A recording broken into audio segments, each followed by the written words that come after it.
Welcome back, guys. Today, I'm going to be showing you how we diagnose this fuel pump, and we're also going to be changing it out. Anyways, this is Buffalo's Project Garage. Let's go ahead and get right into it. So the first thing that we went ahead and checked was our relay, made sure it was operating properly and we had power going through it. It was. We still had no prime and no pressure at the Schrader on the fuel rail underneath the hood. So we went ahead, pulled our bed off, took our little plastic retainer out of the clip there, and then removed the plug. We also removed our send and return fuel lines. There's just two little plastic pieces on the left and right side of each one of those individual connectors you can depress, and then they should pop right off. This one I'm messing with is the breather to the fuel neck, and that little blue C-clamp I'm messing with there should pop out. It is not, and we have to replace that later on. This one with the yellow retainer goes to the charcoal filter in case the vehicle flips, overfills the fuel tank, something of that, and it was so dry rotted we end up having to, I'll show you how we fix that later. It is a farm truck, keep in mind I'm not doing this for an actual customer, but anyways, the little retaining ring here we go ahead and knock off with a hammer and a little screwdriver, and once we get this pump out of here we can see why this one failed.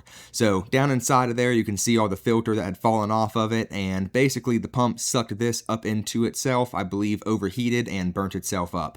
There was quite a bit of corrosion on the electrical on that pump too, so that's why we replaced it. You can see we got our new breather neck there as well, and one little note on our pump I do want to say, this plastic piece I'm pointing at on the first one I got had a defect and it broke, so I did return it and I got this one under warranty. O'Reilly's is the best place I found to go.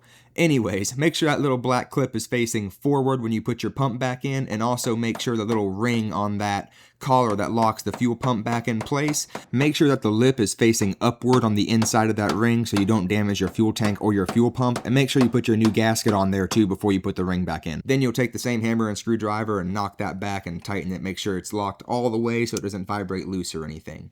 These two plugs, your return and your send, just pop right on easy if they didn't dry rot and break. But the replacement I got here was pretty tight. It was for this exact vehicle, but for some reason it wasn't wanting to pop on there. We did work it down and we were able to get it to clip on. So then we cut it down, put it back on the fuel neck there, and plugged our plug back in, put the little red retainer as well. We want to make sure that that little pin is facing upwards.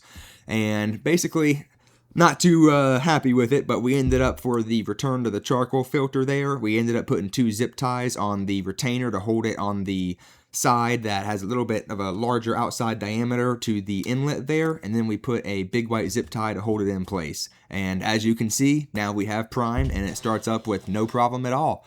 So this is what we did to fix everything, and whether you like what I did with the charcoal filter or not, that's how we're going to use this truck. It is just for the farm and around. But anyways, if you like this, make sure to subscribe, and I'll be back next time, guys. Thank you.